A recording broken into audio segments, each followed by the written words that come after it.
Biji selasih boleh dimakan menjadi perisa sedap terperi. Selamat datang kami ucapkan. Semoga majlis bertambah seri. Yang berusaha Tuan Haji Abdul Mu'i bin Ngah, Pengarah Bahagian Pengurusan Sekolah Harian BPSH, Kementerian Pendidikan Malaysia.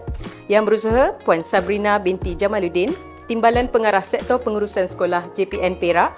Yang berusaha Puan Hajah Azarina binti Alias, Pegawai Pendidikan Daerah Kintau Utara. Yang berusaha Puan Hajah Nur Alawiyah binti Mior Ahmad, Pegawai SIP Plus PPD Kintau Utara. Yang berusaha Encik Azwang bin Mamat, Guru Besar SK Jati, Pegawai-pegawai JPN, Pegawai-pegawai PPD, Barisan Pentadbir SK Jati, guru-guru dan semua hadirin sekalian. Pertama sekali saya ingin mengucapkan selamat datang ke Sekolah Kebangsaan Jati Ipoh Perak. Untuk makluman tuan dan puan, kami di sini seramai 50 orang warga Jati sangat mengalu-alukan kedatangan tuan dan puan ke sekolah kami. Untuk pengetahuan semua, SK Jati sedang ke arah digitalisasi dan semua guru-guru sedang berusaha giat untuk memantapkan proses pengajaran dan pembelajaran. Baiklah, tanpa membuang masa, kita teruskan dengan sesi wawancara kita pada pagi ini. Tuan Haji Abdul Mu'i, boleh Tuan berikan sedikit kata-kata aluan apakah harapan pihak BPSH kepada sekolah-sekolah rendah di sekitar Kintau Utara berkenaan dengan pembangunan sekolah?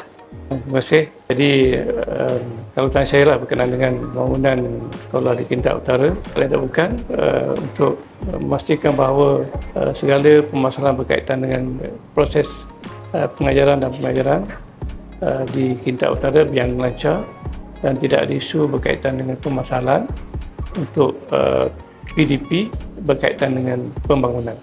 Contoh in case kalau berlaku kelas-kelas yang rosak, tak cukup kursi meja, ialah yang menghalang kepada proses PDP, itu perlu diutamakan. Bukan di Kintau Utara, semua sekolah di Malaysia. Kerana fokus kita utama ialah bilik darjah. Kalau bilik darjah tak boleh digunakan ataupun menjadi halangan mengganggu proses PDP, maka itu satu perkara yang harus kita beri perhatian dan harus diselesaikan dengan segera. Baiklah, terima kasih. Kita teruskan dengan soalan seterusnya. Apakah yang sedang dilakukan oleh BPSH untuk memastikan setiap sekolah rendah dilengkapi dengan infrastruktur digital yang mencukupi? Untuk makluman, setakat hari ini kita dengan BPM, Bahagian Pengurusan Maklumat, sedang membuat tinjauan terutamanya maklumat komputer di semua sekolah. Mana-mana yang tidak boleh digunakan ataupun dilupuskan harus dilaksanakan supaya penggantian dapat dilakukan dengan segera.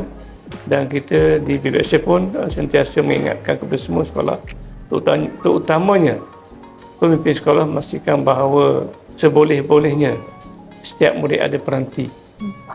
Jadi sekarang ni BPSH sedang membuat tinjauan soal sidik berkaitan dengan murid yang tidak dibekalkan dengan peranti tapi ada peranti di rumah. Memang hasrat di BPSH memastikan bahawa semua sekolah bukan saja di Kintau Utara tapi di semua sekolah di negara kita seboleh-bolehnya aplikasikan pendigitalan di sekolah masing-masing.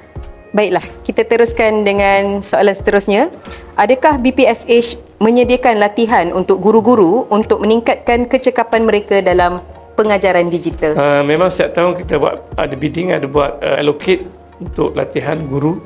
Kita dapatkan daripada BPG, Bahagian Pendidikan Guru. Jadi bila kita dapat duit, kita akan salur subwarrant kepada negeri untuk latihan, termasuklah untuk pendigitalan. Mana-mana guru yang ada kemahiran, patut kita serlahkan mereka ini, cari mereka ini untuk kita jadikan sebagai pelatih dan sebagainya kepada guru-guru lain. Jadi BPSH memang bukan menyediakan latihan tapi menyalurkan peruntukan untuk latihan. Baiklah, soalan terakhir daripada kami. Bagaimanakah BPSH menilai dan memastikan jika pembelajaran digital di sekolah rendah berjalan dengan baik? Kunjung bantu dengan datang, melihat, menyantuni. Tengok tadi pun bilik di sekolah SK Jati ni dia bekalkan dengan smartboard apa? TV. Smart TV. Google. Alhamdulillah, saya tengok cikgu mengajar menggunakan TV berkenaan dan murid dapat minat. Kemungkinan inilah kita nak, kita ubah cara mengajar dulu menggunakan chalk and talk, jadi tukar kepada kaedah AI yang boleh menarik minat murid dan memberi impak kepada murid.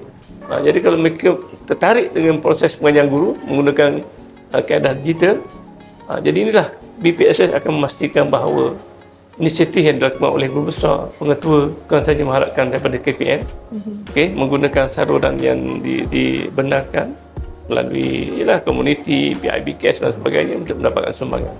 Itu inisiatif pengetua dan guru besar, pemimpin sekolah. Alhamdulillah, di sini saya tengok berlaku perkara berkenaan, dan tahniah saya ucapkan kepada guru besar dan semua pengurusan dan guru-guru, dan manfaatnya kepada murid kita, dan mereka dapat belajar dengan selesa, selamat, dan insya-Allah memberi impak kepada mereka. Baiklah, dengan berakhirnya soalan-soalan tersebut, maka selesai sudah sesi wawancara kita pada pagi ini.